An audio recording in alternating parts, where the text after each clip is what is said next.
Welcome back to CBS Detroit. November is Pancreatic Cancer Awareness Month. Study shows that pancreatic cancer accounts for about 3% of all cancer in the U.S. And joining us now to share some more resources and more information is advocate and survivor Nayana Ferguson. Thank you so much for being here with us this morning. We appreciate it.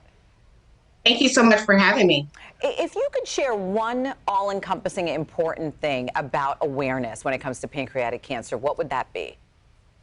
One important thing is definitely going to your doctor when you're finding anything that may be wrong with you.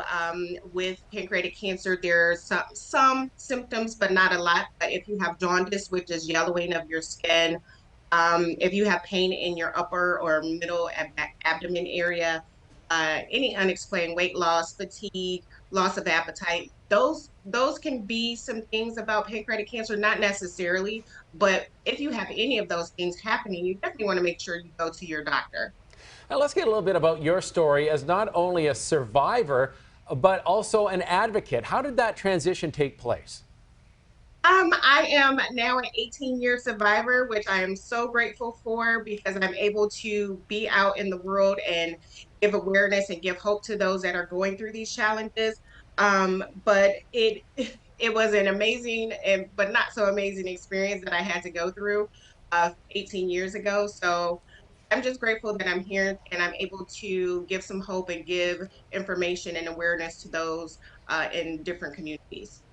Yeah, you mentioned that notion of spreading hope and giving hope. What is the main concern when folks come to you looking for help? Is it resources? Is it finding the right doctors? What are some of the biggest challenges?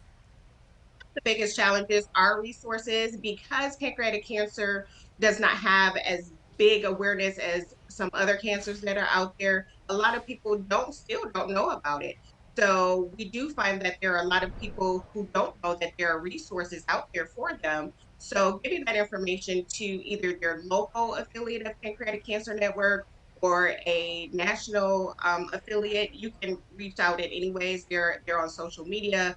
There are 800 numbers you can call. There are different support groups out there. So definitely giving that information to people so that they know that there are actually resources out there to help them.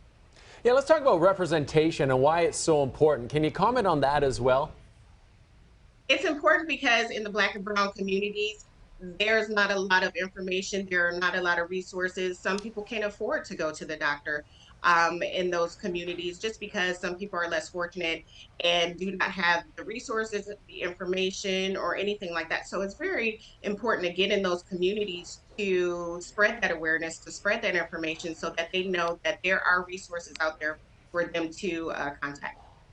Nayana, where would you have folks turn to first?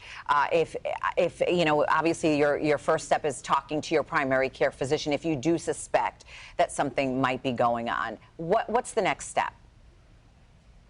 In my case, what happened is I actually got into the hospital and they did a CT scan and found the tumor on my pancreas.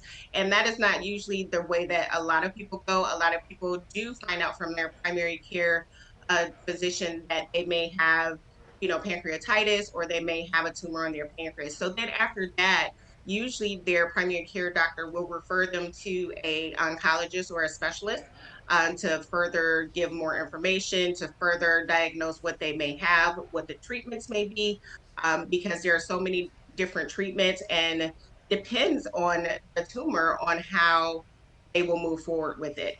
I had a Whipple procedure for pancreatic cancer. A lot of pancreatic cancer patients are not eligible for that. So it just depends on what is happening with the tumor, what is happening on with your body and everything else. So it's your primary care doctor and then going to a specialist. Yeah, and early detection is obviously key. Is there anything you can watch out for? Any symptoms you can kind of share for what people should maybe look out for if they think they have pancreatic cancer?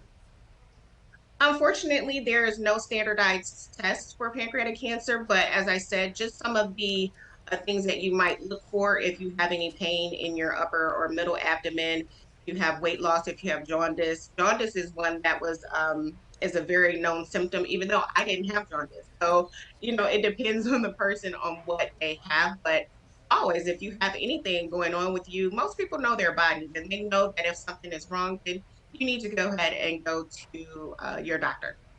Great advice. Thank you so much, Nayana. We appreciate it. And of course, we appreciate all the work you're doing too, as well as an advocate. Thank you so much.